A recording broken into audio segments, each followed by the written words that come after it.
going to teach you a template that we're going to use for every club throughout.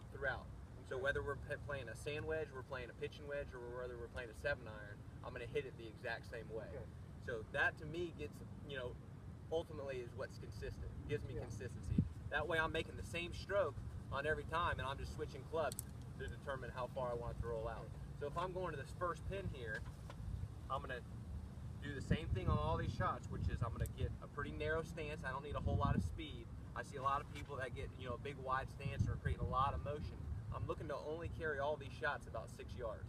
So I'm putting all the weight on the outside of my left foot, right? So there's no weight on my right foot there.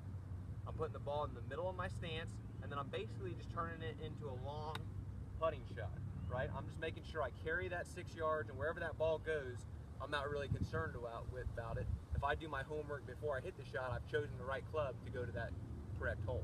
That makes sense? Like setup. Yeah, for sure. For setup, you can use an intermediate target.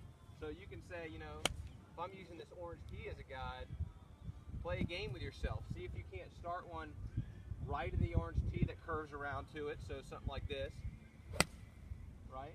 Yeah. And then get one. That definitely went left, which is what you were trying Right, to and do. then let's get one going around this way. So around the tee curving back, right? Yeah. The target. And that'll just give us an understanding. It's a good drill and to play that game with yourself. You see Tiger do a 9-shot drill where he hits a low draw, a low fade, a low straight ball, and then a medium, and then high. And what that's doing is just getting you better acclimated to realizing where that face is at impact, where that path is coming in from. So you get really good at it, and you could say, high cut. So I'm going to start left of my target. I'm going to hit it high with a cut, right?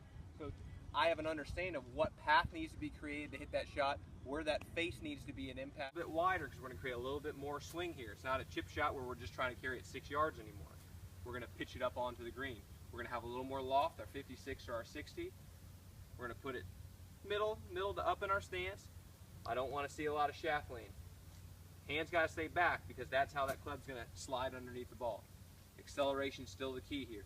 So weight forward, hands back, and then I'm going to accelerate the club head, right? So we're about to break up into groups. I want to see you hit some to the short one, maybe high and soft.